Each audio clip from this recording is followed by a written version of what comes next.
Hello and welcome to day number 3 of the Better Self Journey. I'm so excited to be with you. My name is Roger Green Jr. I am the associate pastor here at Prayer and Deliverance Tabernacle. We've been on a journey for the past 3 days talking about renewing your mind, having the mind of Christ, making sure that your thoughts are in alignment with what you need to do with God. And I'm so excited to have you today. Listen, I want to jump right in.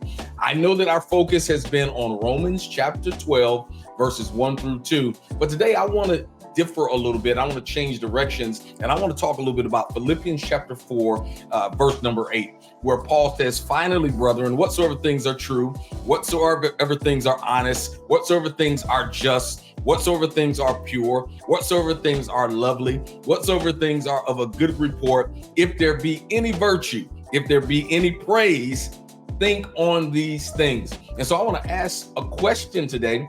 What are you thinking about? What are you thinking about? What is consuming your thought process?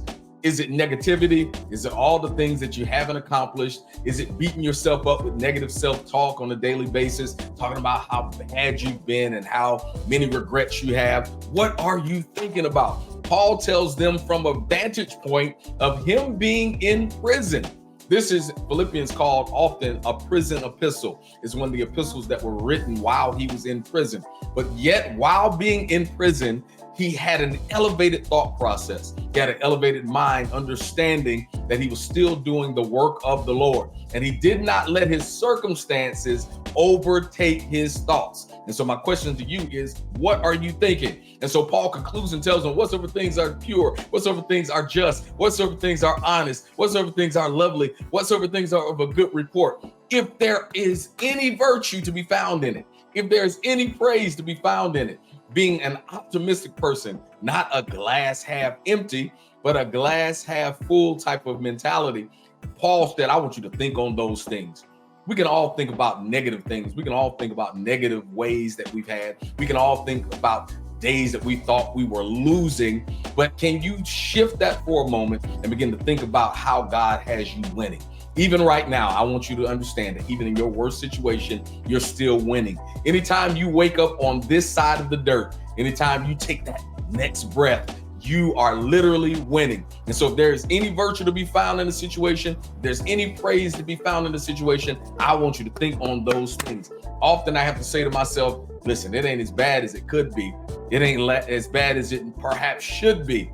God has given me the victory even in the midst of this situation. And so I want you to have that same resolve, that same encouragement, and to shift your thinking, because winners don't become winners in reality until they become winners in mentality. And so for the remainder of the week, we're going to deal with your thoughts. We're going to deal with how you're thinking. We're going to deal with how you're processing your thoughts to get to the next point of your victory. Listen, a valley experience is nothing but a place in between two mountains. And so you might be going through a valley experience right now. That means you have just come out of a mountain or headed to your next mountain. And so even though you're in the valley situation, David said, yea, though I walk through the valley of the shadow of death, I will fear no evil. Why? Because he's with me. And so that's the virtue, that's the praise. Those are the things that you need to think on. And I want you to be encouraged. I pray that today's message has been a blessing to you. I hope that you join me tomorrow as we go through this 30-day experience, this 30-day journey to better self. God bless you, and I'll see you tomorrow.